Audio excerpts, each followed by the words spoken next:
So basically, I have been going on a lot of different adventures and learning a lot of really great new experiences. And my cousin told me, she's like, you should start a video blog and share your experiences with everybody, which I'm happy to do. So yeah, I hope that you like it. And so right now I'm working in Mammoth Cave National Park in Kentucky as a SCA intern, and I'm also working with two other people right now named Katie and Ryan, which they're really awesome people that I've noticed so far.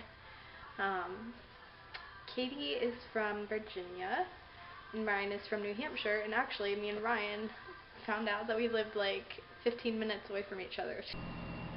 So you're probably wondering what SCA is, or what it stands for at least, and it stands for the Student Conservation Association. And they're a really great organization if you're wanting to work in the environmental field.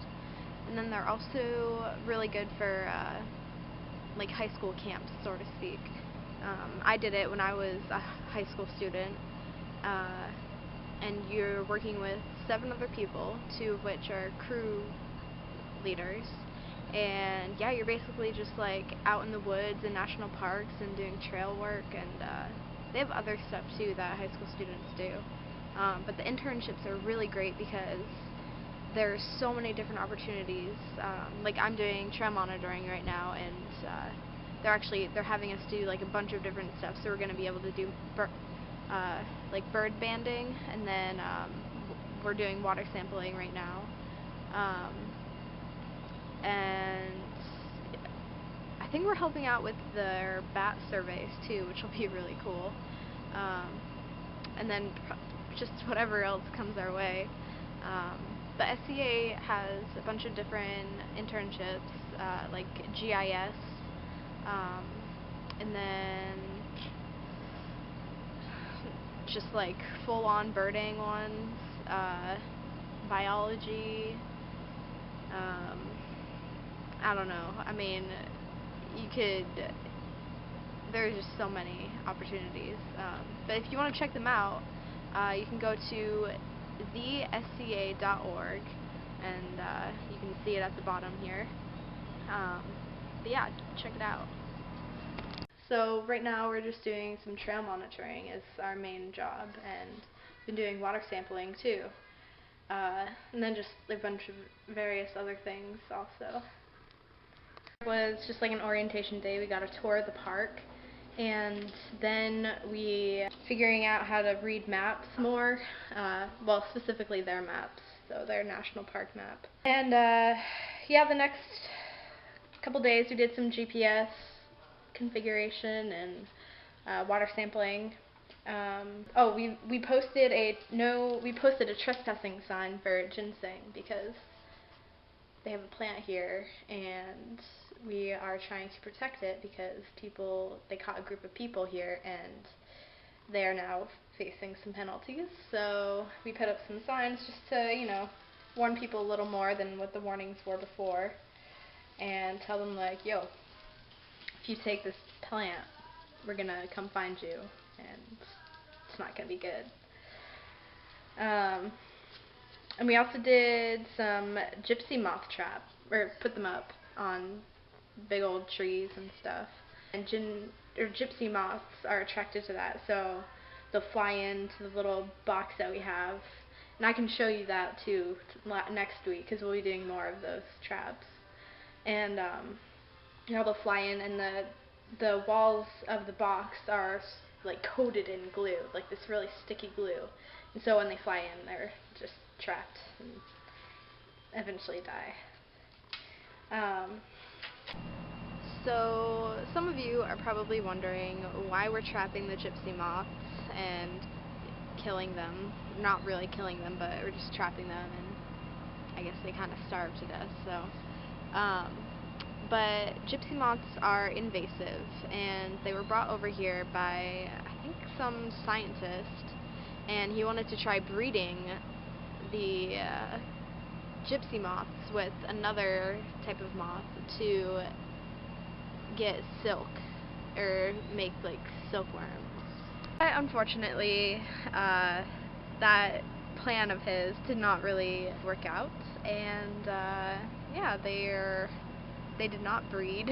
No silkworms were bred here.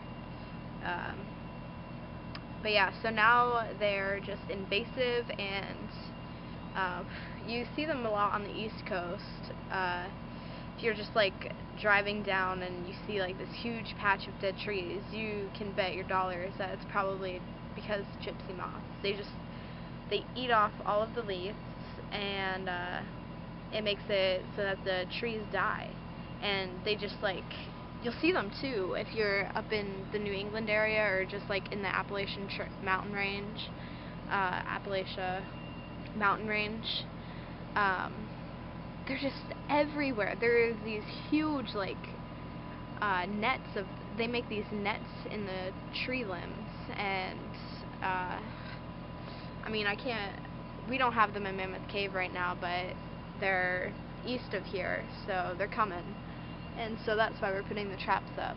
But if they were here, I would show a picture or do a little video of what they looked like. But maybe I'll try and post a video of them.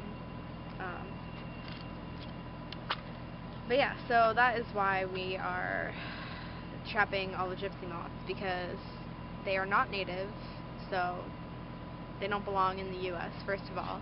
And second of all, they're killing, like, I forget the percentage, but it's a huge percentage of trees that they have just demolished, which is really sad. So, yeah, that's why. Yeah, and, well, I guess for this weekend we went on a bike ride, which is really nice, to a lookout and then to, like, this small little pond.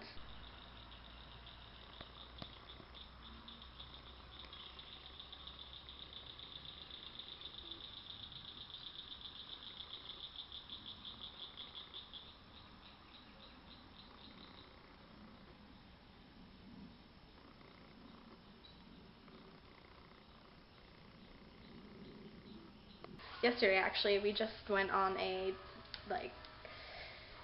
day ride on the water, canoeing, all three of us. Hi. We just got dropped off by Ranger. Who's the ranger? I don't know. Some ranger, some really nice ranger at Denison Ferry, and now we're kind of canoeing down the Green River, sort of. Riding it easy. Riding it, yeah, basically. Well, I'm not doing anything. Yeah. Alright. We got these annoying people down there too. Gonna be screaming and hollering the whole time. Well, seems like they're gonna not know what they're doing, and yeah. Ryan knows what he's doing, so hopefully we'll get ahead of them. Yep. Ryan will push us along. Katie got really burnt. And, oh, we saw a couple otters though, and they were really cute. They were like flirting with each other and peeking their heads out of the log at us, like all curious and everything. It was really cute.